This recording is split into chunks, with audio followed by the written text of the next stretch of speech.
राज्यात विधानसभा निवडणुकीची रंगत आता वाढत चालली असून सर्वच पक्षाचे उमेदवार जाहीर होत आहे।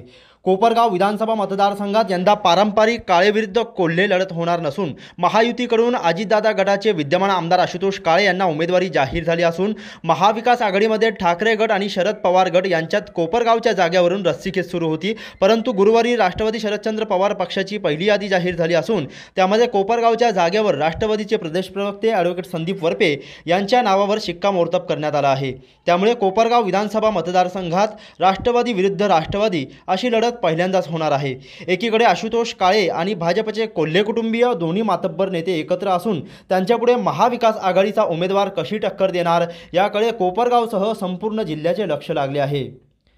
मवियाकडून उमेदवारी मिळालेले संदीप वरपे ज्येष्ठ नेते शरद पवार यांचे खंदे समर्थक मानले जातात। ते राष्ट्रवादी काँग्रेस पक्षाचे फाउंडर मेंबर आहे।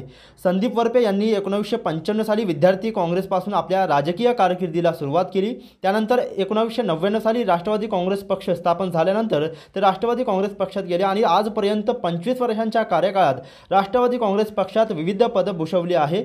राष्ट्रवादी युवक काँग्रेसचे जिल्हाध्यक्ष तसेच राष्ट्रवादी काँग्रेस पक्षाचे प्रदेश सचिव, प्रदेश प्रवक्ते आणि आता जिल्हा कार्याध्यक्ष म्हणून काम करत आहे। ते कोपरगाव नगर परिषदेचे 2 वेळेस स्वीकृत नगरसेवक राहिले। त्यांचे शिक्षण BE सिव्हिल आणि LLB असून पेशाने इंजिनियर आणि वकील आहे। संदीप वरपे यांनी रयत शिक्षण संस्थेच्या विविध पदावर काम केले।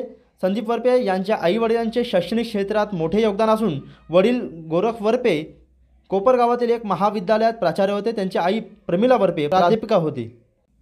महाविकास आघाडीची उमेदवारी मिळाल्यानंतर संदीप वरपे यांनी आपली पहिलीच प्रतिक्रिया दिली आहे। जाहीर झालेली आहे, नेमकं काय आनंद आहे, काय तुम्हाला कसं माहित पडलं? आनंद म्हणजे सर्वप्रथम मी ज्यांना माझं श्रद्धास्थान मानतो ते देशाचे नेते आदरणीय श्रद्धेय शरद पवार साहेबांचे आपल्या माध्यमातून खूप खूप ऋण व्यक्त करतो। त्याचबरोबर आमचे प्रांताध्यक्ष आदरणीय जयंत पाटील साहेब, आमच्या नेत्या आदरणीय सुप्रियाताई, रोहितदादा पवार, प्राजक्तदादा तनपुरे, अमोलदादा कोल्हे, सर्वच मान्यवर आणि या सगळ्यांनी माझ्या आणि आमचे जिल्ह्याचे अध्यक्ष राजेंद्र तात्या फाळके, आमचे निरीक्षक अंकुश अण्णा काकडे, या सगळ्यांनी याच्यामध्ये फार महत्त्वाची भूमिका बजावली। मी यापूर्वी आपल्याला बोललो होतो की 14ला मला विचारलं होतं, 19लाही मला त्या ठिकाणी विचारणा झाली होती। मी प्रत्येक वेळेस मी एक छोटा माणूस आहे म्हणून उमेदवारी टाळली आणि परंतु राजकीय परिस्थिती दरवेळेस अशी होती, त्यामुळे पवार साहेबांनी मला बोलून घेतलं, मला आशीर्वाद दिला। पण अरे छोटा मोठा नसतं, ज्याप्रमाणे नगर दक्षिणेमध्ये इतिहास घडला, निलेश लंकेंसारखा सर्वसामान्य माणूस या देशामध्ये खासदार होऊन संसदेत गेला, तर पवार साहेबांनी, भास्कर बगरे सर असतील, पवार साहेबांनी मला आशीर्वाद दिला आणि उमेदवारी जाहीर केली। मी त्यांच्याबद्दल ऋण व्यक्त करतो आणि कोपरगाव शहरामध्येच माझे 52 वर्ष, त्या ठिकाणी आज माझं वय 53 आहे। जन्मापासूनच मी कोपरगाव शहरामध्ये, माझे वडिलांनी अनेक विद्यार्थी या तालुक्यात घडवले, ते प्राचार्य होते, आई पण प्राध्यापिका होती SJM कॉलेजला, तिने पण अनेक विद्यार्थी घडवले। परिचित असं आमचं त्या ठिकाणी वरपे हे नाव आहे। लोकही अनेक वर्ष सामाजिक कार्यातून मला त्या ठिकाणी ओळखतात। नगरपालिकेत मी काम केलं आहे, शिक्षण मंडळात केलं आहे, पक्ष संघटनेत केलं आहे, रयतमध्ये करतो आहे आणि अतिशय आनंद झाला की एका सर्वसामान्य घरातल्या युवकाला पवार साहेबांनी त्या ठिकाणी उमेदवारी करता निवडलं। किती आभार मानावे साहेबांचे, हे मला शब्द त्या ठिकाणी अपुरे, पण त्याबरोबर जबाबदारी वाढलेली आहे आणि त्यातून आता अतिशय कमी वेळ माझ्याकडे आहे। माझी आपल्या माध्यमातून मतदारांना सुद्धा विनंती आहे की मी काय फार मोठा नाही, मी तुमच्यातला सारखाच आहे, तुम्ही जसे आहात तसाच मी आहे, तुमच्यासारखाच सामान्य घरातला मी आहे। तुमच्यापर्यंत यायला मला आता वेळ 30 दिवसाचाच आहे, मी शक्यतो भेटायचा सगळ्यांना प्रयत्न करणार आहे, परंतु माझी विनंती राहणार आहे, एका सर्वसामान्यातल्या घरातला मुलगा एका फार मोठ्या बलाढ्य शक्तीशी, ज्यांना राजकारणाचा अनुभव आहे, निवडणुका लढण्याचा अनुभव आहे, ज्यांच्याकडे सगळी साधन सामुग्री यंत्रणा आहे, अशा शक्तीच्या विरोधात त्या ठिकाणी मी लढा देणार आहे। अर्थातच माझे सगळे सहकारी, इथले शिवसेनेचे नेते आदरणीय राजाभाऊ झावरे असतील, आदरणीय संजूभाऊ सातबे असतील, आदरणीय कैलासजी जाधव असतील, इथले शिवसेनेचे पदाधिकारी सनी वाघ असतील, शिवाजी राजे ठाकरे, प्रमोदजी लबडे, सर्व शिवसेनेचे त्या ठिकाणी पदाधिकारी, काहींची नावं माझ्याकडनं आता राहतील, निलेश धुमाळ असतील, बऱ्याच जणांचे फोन येतात, भरत मोरे, असलम शेख, सगळीच मंडळी त्या ठिकाणी त्यांनी माझं अभिनंदन केलं। मी त्या सगळ्यांचेही त्या ठिकाणी मदत मला लागणार आहे. त्याचबरोबर काँग्रेस पक्षाचे आमचे तुषार पोटे, नितीन शिंदे, विजय जाधव ही सगळी मंडळी आम्ही एक लोकसभेपासून एकत्र आहोत आणि निश्चितच एक चांगला कॅम्पेनिंग इथे करू, आमची एकी दाखवू. पुन्हा पुन्हा साहेबांचे आभार मानतो. धन्यवाद. महाविकास आघाडीचे जे घटक पक्षाचे जे नेते आहेत त्यांची कशी साथ मिळाली आणि कसं एकमत झालं तुमच्यामध्ये? नाही, एकमतचा नाही विषय. आमच्या ज्या ज्या चर्चा झाल्या आतापर्यंत त्याच्यामध्ये आमचं असं ठरलं की मशालीला उमेदवारी मिळाली. मी तर तशी मुलाखतही दिली होती, तर मी काम करणार. लोकसभेला मी अतिशय प्रामाणिकपणे उद्धव बाळासाहेब ठाकरेंचे जे उमेदवार आहे भाऊसाहेब वागचौरे यांचं अतिशय प्रामाणिकपणे काम केलं आणि मी त्यांना सगळ्यांना माहीत होतं की मी पक्षाकडे, आमच्या राष्ट्रवादी काँग्रेस शरदचंद्र पवार पक्षाकडे उमेदवारी मागितली. त्यामुळे आमच्या बऱ्याचशा मिटिंगा झाल्या, एकमेकाशी चर्चा झाली.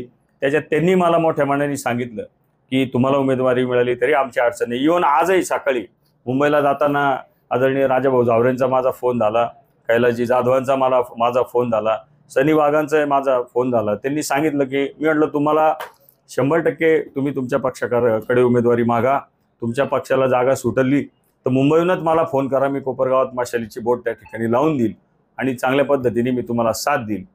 फक्त मला जर उमेदवारी सुटली तर आपण मला मदत करावी. फोनवर तरी ती सगळी मंडळी मला हो म्हटली आहे. आता ते मुंबईहून आता त्यांच्या नेत्यांना भेटायला गेले. उद्धव साहेबांबरोबर त्यांची मिटिंग होती, ती मिटिंग झाली की नाही मला माहीत नाही, कदाचित चर्चाही चालू असेल. परंतु ही सगळी लोक कोपरगावात आल्यावर मी समक्ष त्याची भेट घेणार आहे आणि मला सहकार्य करायची विनंती त्यांना त्या ठिकाणी करणार आहे आणि मला खात्री आहे निश्चितच ते मला साथ देतील. पक्षाचे नेते मंडळी, मला नितीन शिंदे वगैरे त्यांचे फोन येऊन गेले, ती मंडळी पण राहील. बघू, सगळी जनता राहणार आहे. धनशक्ती विरुद्ध जनशक्तीची लढाई असणार आहे. अडचणी येतील, अनेक गोष्टी होतील, सगळं होईल. परंतु मला खात्री आहे की जनता ज्या गोष्टीची वाट पाहत होती ती घटना आता घडलेली आहे. त्या दिवसाची जनता गेल्या अनेक वर्षांपासून वाट पाहत होती. ती गोष्ट या तालुक्यामध्ये घडवायची संधी आता विधानसभा निवडणुकीच्या निमित्ताने आलेली आहे. एक क्रांतीची मशाल हातात घेऊन तुतारी वाजवायला कोपरगाव विधानसभा मतदारसंघाची जनता आता सज्ज झालेली आहे. सगळेच मला सहकार्य करतील. राजकारणामध्ये शेवटी प्रत्येक कार्यकर्त्याचं आपल्या पक्षावर प्रेम असतं, त्याला वाटत असतं आपला पक्षाचा टक्का वाढला पाहिजे. सगळीकडे आपण जर मीडियामध्ये बातम्या बघितल्या तर कुठंतरी काही खुशी असते, काही गम असते.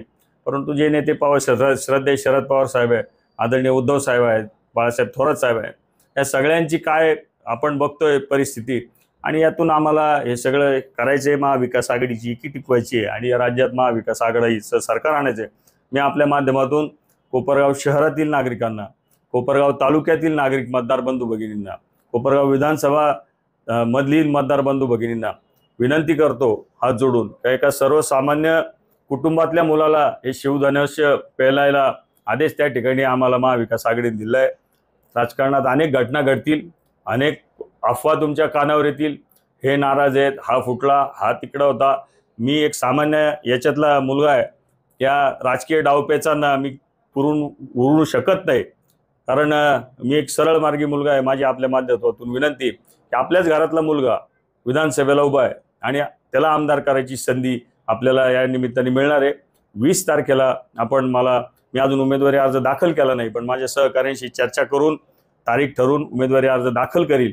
पण कोपरगावच्या मतदार बंधू भगिनींना माझा आपल्या चॅनलच्या वतीने विनंती आहे की आपण मला तुतारी वाजवणारा माणूस या चिन्हावर मला मतदान करून विजयी कराल अशी मला खात्री आहे, अशी माझी विनंती. त्याचबरोबर हे सगळ्या घडामोडी घडत असताना, उमेदवारी जाहीर होत असताना देशाचे नेते श्रद्धेय शरद पवार साहेब, त्याचबरोबर महाराष्ट्र राज्याचे लोकप्रिय माजी मुख्यमंत्री आणि उद्धव बाळासाहेब ठाकरे या पक्षाचे नेते, श्रद्धेय आदरणीय उद्धव साहेब ठाकरे, जिल्ह्याचे सुपुत्र आणि राज्याचे नेते आदरणीय बाळासाहेबजी थोरात साहेब, नाना पटोले साहेब, या सगळ्या महाविकास आघाडीचे नेत्यांचे, आमचे नेते जयंत पाटील साहेब, सुप्रियाताई यांचे, सर्वच लोकांचे त्या ठिकाणी मी आभार मानतो. आणि निश्चितच पवार साहेब, उद्धव साहेब आणि थोरात साहेबांच्या ताकदीच्या आशीर्वादाच्या जोरावर स्थानिक शिवसैनिकांच्या, काँग्रेस पक्षाच्या आणि आमच्या कार्यकर्त्यांच्या मदतीने या निवडणुकीमध्ये मोठी चुरस निर्माण होऊन महाविकास आघाडीचा झेंडा या मतदारसंघावर फडकल्याशिवाय राहणार नाही. ज्याप्रमाणे स्वर्गीय भीमराव बर्डे नानांनी या मतदारसंघामध्ये लोकसभेला इतिहास घडवला होता, सुदैवाने ते पण वकीलच होते, कोपरगाव बारचेच मेंबर होते. मी पण वकील झालोय, कोपरगाव बारचा मेंबर आहे. एक कोपरगाव बारचा मेंबर लोकसभेचा खासदार झाला. आज मला भीमराव नानांची आठवण याच्या करता येते की नाना मला माझ्या वडिलांचे मित्र होते आणि ते मी इंजिनिअरिंग कॉलेजला शिकत असताना मला भेटायला यायचे लोणीला हॉस्टेलला. ही घटना जुनी आहे, 91-92ची घटना आहे, पण मला त्यांची आठवण आली कारण त्यांनी असाच इतिहास घडवला होता. तोही जनतेच्या पाठिंब्यानेच घडला होता. अनेक सुदर्शन चक्र त्या याच्यात फिरले होते. मला आशा आहे इथेही सुदर्शन चक्र फिरतील आणि स्वर्गीय भीमराव नानांसारखं कोपरगावची जनता त्यांना संसदेत पाठवलं, मला विधिमंडळात पाठवेल अशी मला अपेक्षा आहे. मी पुनश्च एकदा पवार साहेब, उद्धव साहेब आणि थोरात साहेब या सगळ्यांचे आभार मानतो आणि